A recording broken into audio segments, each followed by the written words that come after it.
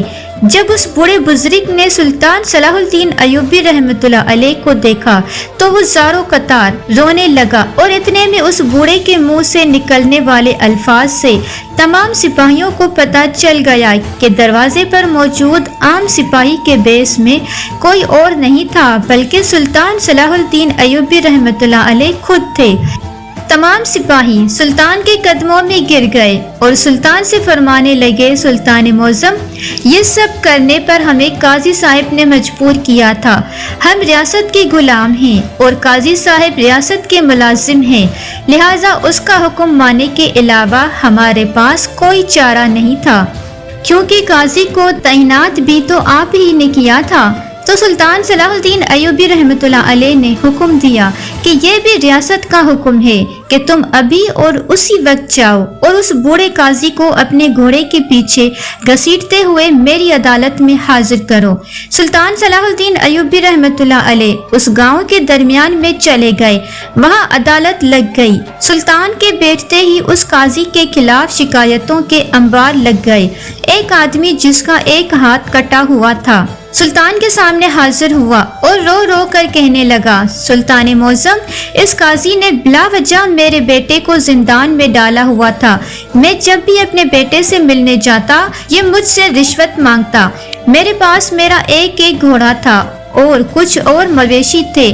اس نے مجھے کہا کہ اپنا گھوڑا اور اپنے سارے مویشی مجھے دے دو، پھر میں تمہارے بیٹے کو آزاد کر دوں گا۔ سلطان معظم، میں نے مجبور ہو کر اپنا گھوڑا اور سارے مویشی اس قاضی کو دے دیے اور اپنے بیٹے کو آزاد کروا لیا۔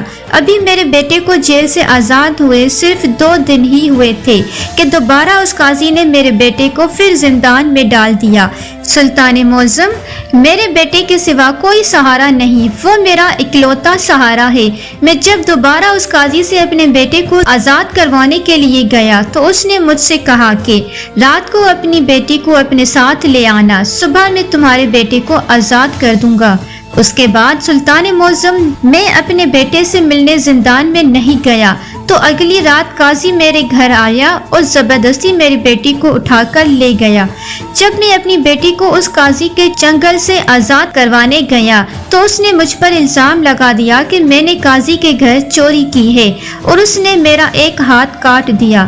سلطان معظم، مجھے ایسا لگتا ہے کہ جیسے ہم کوئی بے سہارا لوگ ہیں، ہمارا کوئی والی وارث نہیں۔ جنگل میں بھی کچھ قانون ہوتے ہوں گے لیکن اس قاضی کے پاس کوئی رحم دلی، کوئی انسانیت نہیں ہے۔ یہ سنتے ہی سلطان تیش میں آ گئے اور کچھ ہی دیر میں سپاہی اس قاضی کو گھسیٹتے ہوئے لے آئے۔ جب سلطان صلاح الدین ایوبی رحمۃ اللہ علیہ نے اس بوڑھے قاضی کی حالت کو دیکھا اور کہا، یہ تو ابھی کچھ نہیں، تم نے اس گاؤں والوں کے ساتھ جو ظلم کیا اس کا خمیازہ تمہیں بھگتنا ہوگا۔ اور اس کے بعد سلطان صلاح الدین ایوبی رحمۃ اللہ علیہ نے حکم دیا کہ اس بوڑھے قاضی کو اس بوڑھے بزرگ کی جگہ اتنے دن اسی قاضی کو اسی زندان میں بند رکھا جائے گا جتنے دن اس بزرگ نے کاٹے ہیں۔ اور اس کو کھانے کے لیے ایک نوالا بھی نہیں دیا جائے گا، اور یہ بوڑھا قاضی زندان میں بھوک سے تڑپتا ہوا مر جائے گا، اور اس کو دیکھ کر تمام لوگ جن کے ساتھ ناانصافی ہوئی ان کو انصاف مل جائے گا۔ اور اتنے میں سلطان صلاح الدین ایوبی نے حکم دیا کہ جس بھکارن کے الزام میں اس بوڑھے بزرگ کو اتنی عبرتناک سزا دی گئی، اس بھکارن کو تلاش کر کے ابھی اور اسی وقت عدالت میں پیش کیا جائے۔ 3 سپاہی گھوڑے پر سوار ہوئے اور چند ہی گھنٹوں میں اس بھکارن کو تلاش کر کے سلطان صلاح الدین ایوبی رحمۃ اللہ علیہ کے سامنے لے آئے۔ جب سلطان صلاح الدین ایوبی رحمۃ اللہ علیہ نے اس سے پوچھا تو وہ کانپنے لگی اور کہا، سلطان معظم، میں سونے کے لالچ میں آ کر سردار کے بیٹے کے کہنے پر میں نے یہ سب کیا۔ اس بوڑھے بزرگ نے کوئی گناہ نہیں کیا، میں اپنے کیے پر شرمندہ ہوں۔ سلطان صلاح الدین ایوبی رحمۃ اللہ علیہ جلال میں آ گئے اور کہا، ابھی اور اسی وقت سردار کے بیٹے کو حاضر کیا جائے۔ سپاہی گئے اور اس سردار کے بیٹے کو گھسیٹتے ہوئے لے آئے، اور اس سردار کے بیٹے نے سلطان کی نیام سے تلوار نکلتے ہی سب کچھ اگل کر رکھ دیا اور ساری حال حقیقت تمام لوگوں کو بتا دی کہ کس طرح اس نے اپنا انتقام لینے کے لیے اس بوڑھے بزرگ کو پھنسایا تھا۔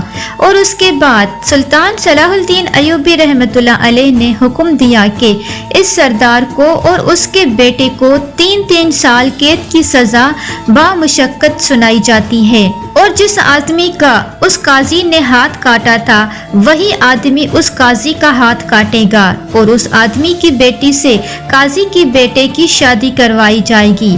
یہ دیکھ کر گاؤں والے بہت خوش ہو گئے اور اس بوڑھے قاضی کو سپاہی گھسیٹتے ہوئے زندان میں جا کر ڈال دیا۔ لیکن وہ راز سلطان کے ابھی تک دل میں موجود تھا کہ اس قاضی نے کس طرح اس نومولود بچے کی ماں کو اپنے ہی بچے کا دودھ اپنے باپ کو پلانے پر مجبور کر دیا۔ سلطان صلاح الدین ایوبی رحمۃ اللہ علیہ کو دیکھ کر اس بوڑھے بزرگ کی بیٹی اور وہ بوڑھا سر جھکائے کھڑے ہو گئے، کیونکہ وہ بھی جان چکے تھے کہ سلطان صلاح الدین ایوبی رحمۃ اللہ علیہ کو پتہ چل چکا ہے کہ بوڑھا بزرگ زندان میں اتنے دن کھائے پیے بغیر کیسے زندہ تھا۔ تو سلطان صلاح الدین ایوبی نے اس لڑکی کو اپنے پاس بلایا اور اس کے سر پر ہاتھ رکھتے ہوئے کہا، اے بیٹی، میں تیرا گناہگار ہوں، کیونکہ میں تمہارا حاکم ہوں اور میرے ہوتے ہوئے یہ قاضی تم پر ظلم ڈھاتا رہا، لیکن تم نے جو کیا تم نے اپنے باپ کی جان کو بچانے کے لیے کیا، لہٰذا تمہیں سر جھکا کر نہیں کھڑے ہونا چاہیے، سر تو اس ظالم قاضی کا جھکنا چاہیے جس نے تم جیسے غریبوں کے ساتھ یہ سب کچھ کیا۔ اور اس کے بعد سلطان صلاح الدین ایوبی رحمۃ اللہ علیہ نے اس بوڑھے بزرگ کے لیے سرکاری خزانے سے وظیفہ مقرر کر دیا اور اس بوڑھے بزرگ کو انعام و اکرام سے نواز کر بھیج دیا۔